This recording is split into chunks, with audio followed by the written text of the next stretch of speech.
خوش اومدید به یه ویدیوی دیگه. این دفعه قراره بهتون پاور بانک خشابیمون رو معرفی کنم، کاری که روی اینستا ویدیو ریلزش خیلی حسابی سر و صدا کرد، خیلی‌ها طرفدارش شدن. من سری بازش کنم برم سراغ جنس. یه سری توضیحات کوچیک زده روی جعبه، حالا خیلی درگیرش نمیشیم، وقتو تلف نکنیم. این خود پاور بانکمونه، درش برم براتون که یه دونه باتری داخلشه، حالا بهتون نشون میدم.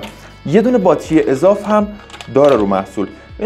پک خودش اقتصادیه، یعنی اگه بخوان مثلا پک و بسته‌بندی رو هم یه چیز خفن بزنن، خب قطعا گرونتر از این چیزا در میاد. خب مسئله اینه که ما استفاده از پک که نداریم. من حاضرم همیشه پک محصولی که دوست دارم بخرم و ارزون بزنن که خود محصول جنسش خوب باشه، قیمتش هم با هم خوب در بیاد. این پاور بانک خشابی مونه به قول حالا چیزی که گفتیم تو این استا، حالا روی زبون افتاد دیگه. بالاخره جریانش چیه؟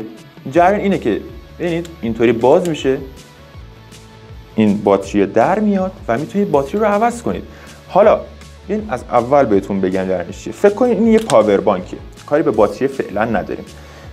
اینجا ما دو تا خروجی داریم که تایپ سی ورودی هم هست.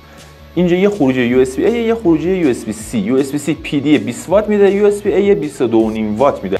و اینجا من حالا این برچسب رو نکندم.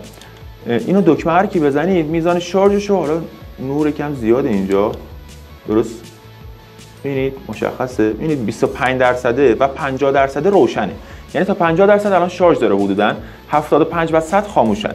اینجا چون نور رینگ لایت زیاده درست نشون نمیده.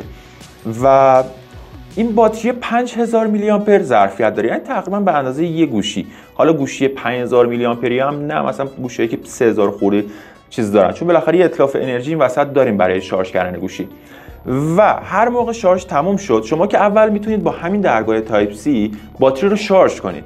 حالا عجله دارید، الان نمیتونید شارژش کنید، رفتین بیرون جایی، الان نیاز به شارژ داری، در میاری باتری بعدی رو میذاری. به همین سادگی، مثل خشاب. یه بار دیگه خودم خیلی دوست داشتم، حرکت رو کیف کردم. شما این باتری رو اینطوری میندازی، تفنگ داداشم. خلاصه اینطوری باتری رو میندازی. حالا جالبی ماجرا کجاست؟ این دو تا باتری که داره خودش، شما بخواید توی بازار هم میتونی براش باتری بگیری. باتری‌ها ظرفیت مختلفی داره، ولی اگه همین 5000 رو بخوای، فکر میکنم اولش 200 خوری 300 باشه الان قیمتش. یعنی یه چیز اولش 300 تومن که بدی، یه 5000 دیگه به ظرفیت باتریت اضافه میشه. یعنی الان 10000 ظرفیت کلیمون میشه 15000، بعد میشه 20000.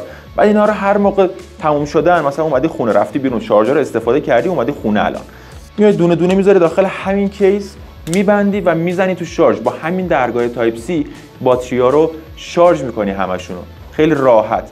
یه بند آویز هم داره برای این برام بر بردنش که جالبی ماجرا کجاست. شما این بند بکشی بیرون، بذار من بکشمش بیرون، میشه سیم شارژ. یعنی این خودش سیم شارژ تایپ سی به تایپ سیه.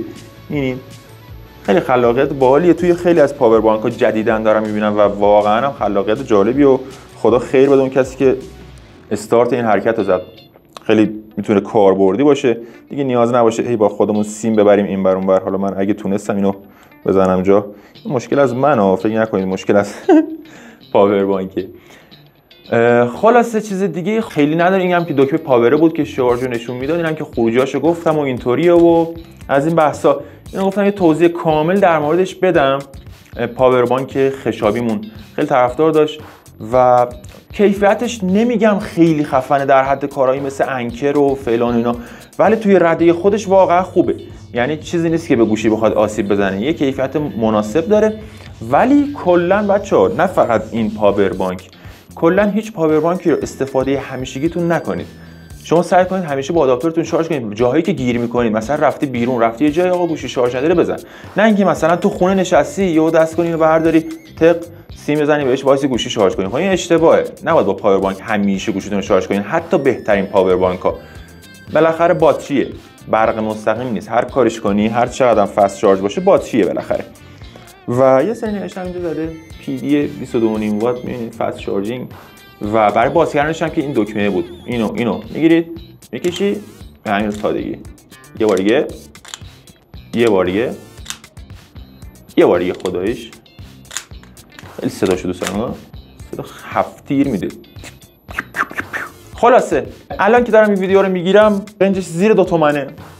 امیدوارم که همیشه همینطوری بمونه و حتی بیاد پایینتر.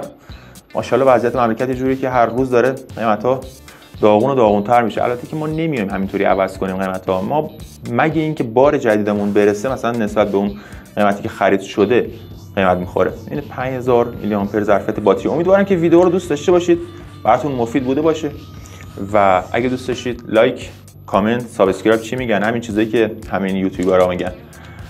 حالا دوست هم نداشتی فقط سابسکرایب رو بزن، حداقل گاممون نکنی. و برای تهیه محصول از طریق سایتمون ibexmobile.com میتونید اقدام کنید. کد محصول الان 111 فکر نمی‌کنم تغییرش بدیم. حالا کد محصول تو کپشن هست، اگه تغییر کنه اونجا هم عوضش کنید. میتونید 111 رو سرچ کنید روی سایت، براتون میاره. نه دوست نداشتی بری رو سایت، میای روی اینستامون، میری دایرکتمون، همین اینستا ibexmobile.com، ببخشید .com که دیگه نداره، اینستا ibexmobile میزنی، میره دایرکت، عدد 111 رو میفرستی، خود محصول، لینک خریدش، قیمتش، ویدیو بررسی کوتاهش، هر چیزی که داره، مشخصات متنیش، همش براتون میاد مستقیم. دوستتون دارم، خداحافظ.